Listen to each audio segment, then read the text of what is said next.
जिसका नाम है रमजान, आया महीना वो के जिसका नाम है रमजान।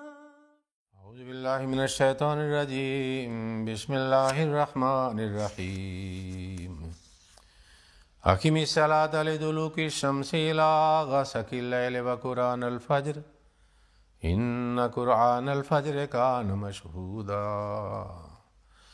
हाफ़िज़ू अलस सलावाति व सलातिल वुस्ता व क़ूमू लिल्लाहि क़ानितीन।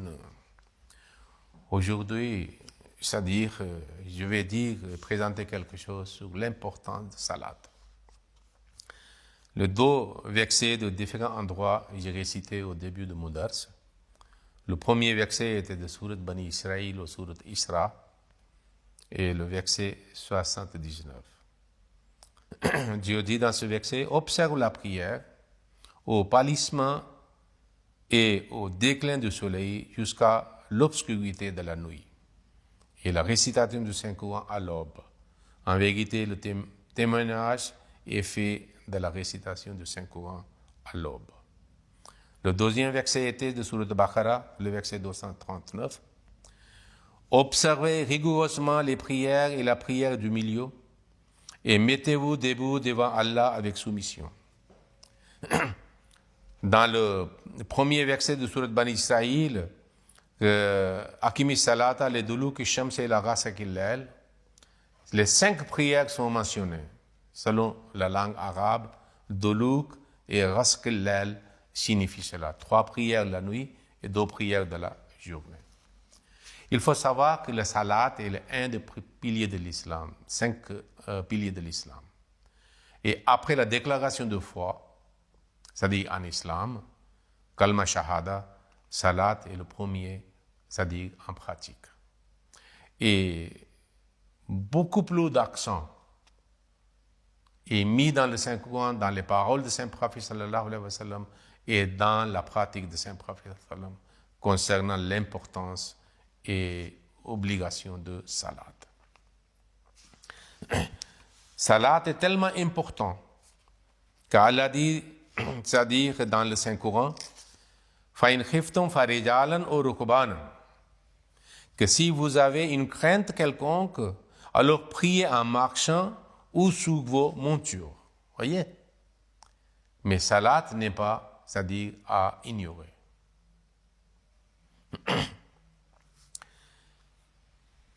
Et nous trouvons dans le hadith que combien il est important.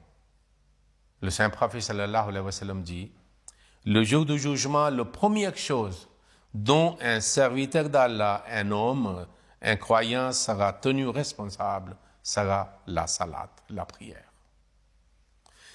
Ainsi, si sa prière est bonne, ça veut dire qu'il est OK, il a fait toutes les prières obligatoires durant sa vie, il réussira et aura atteint son objectif. Parce que l'objectif de création de l'homme, c'est quoi? وَمَا خَلَقْتُ الْجِنَّ وَالْإِنسَ إِلَّا لِيَعْبُدُونَ. Okay? Et si sa prière est mauvaise, ça veut dire qu'il n'avait pas fait toutes les prières, il sera en perte et sera privé de succès. Il va échouer dans son objectif, dans son but. C'est tellement important. La première chose,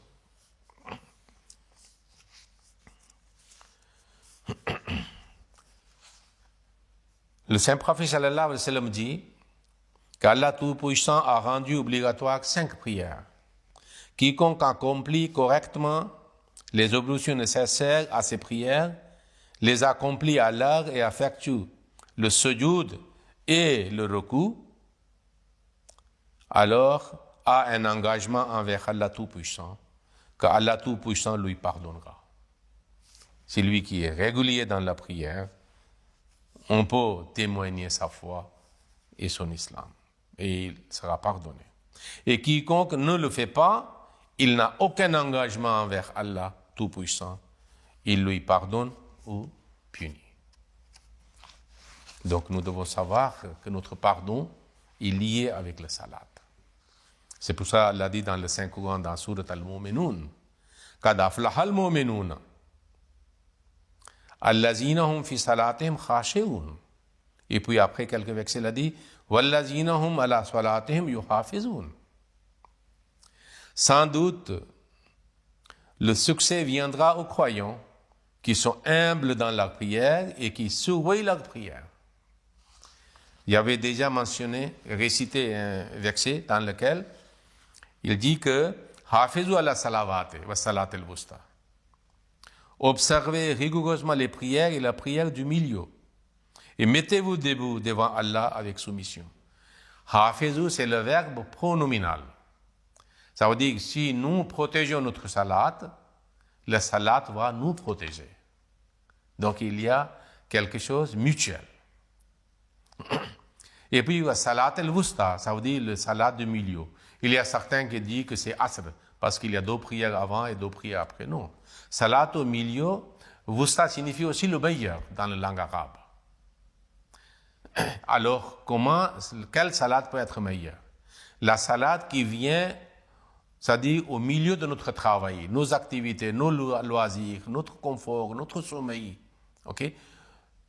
Lorsque la prière, c'est-à-dire exige un sacrifice quelconque de notre part.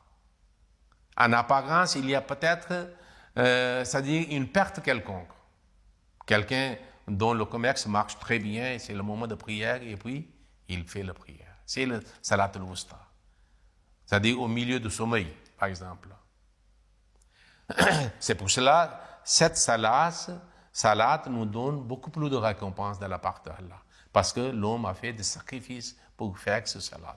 Quelqu'un qui est à la maison, à côté de la mosquée, il n'a aucun travail à faire, et puis il fait la prière dans la mosquée, n'a pas la même récompense que Sylvie qui ferme la porte de sa boutique et puis vient dans la mosquée pour faire la prière. Okay? C'est ça le salat al-wusta.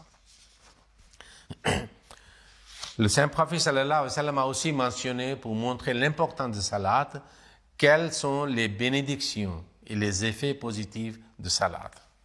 Une fois, il a pris une branche, c'est-à-dire dont les feuilles étaient sèches, et il a secoué la branche de cet arbre, et les feuilles commencent à tomber. Il a dit à un de ses compagnons, Abu Dar, radiyallahu ta'ala anhu, est-ce que vous voyez comment les feuilles tombent? Il a dit, lorsque quelqu'un fait la salat régulièrement, ses péchés tombent comme les feuilles de cette branche tombent. Donc, la salat est un moyen pour nous débarrasser de nos péchés. Et les péchés soient pardonnés. L'homme devient, c'est-à-dire propre et purifié de péché. C'est pour cela, une fois, il a dit que si, c'est-à-dire quelqu'un prend la douche 5 fois, est-ce qu'il restera saleté, c'est-à-dire sur son corps? Il dit que non, comment? Parce que nous savons très bien, même si quelqu'un prend une fois douche, son corps est propre. Il a dit, tel est le cas de 5 prières que quelqu'un fait, il n'y aura aucune saleté, c'est-à-dire sur lui. Ça veut dire que son âme sera purifiée.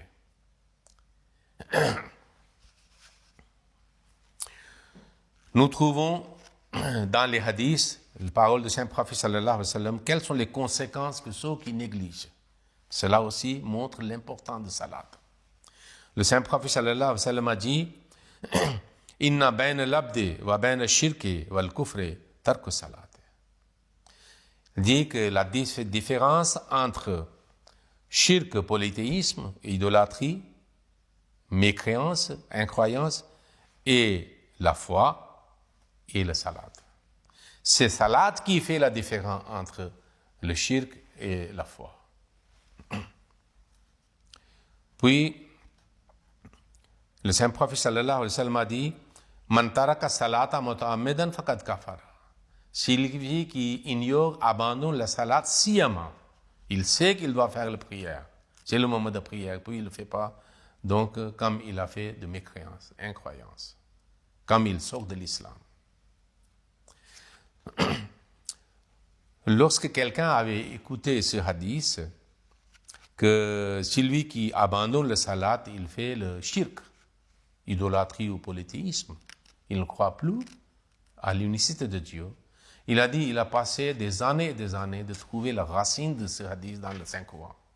Puis il a dit qu'il a trouvé dans Surat Rum, verset 32, wa aqimu salata wa la takunu min al-mushrikin. Allah dit dans le Saint-Coran, et observez la prière, et ne soyez pas du nombre des associateurs. Ça veut dire, si vous ne faites pas le salat, vous faites le shirk. Si vous faites le salat, vous croyez en l'unicité de Dieu, Tawhid. Vous croyez en Allah. C'est pour cela,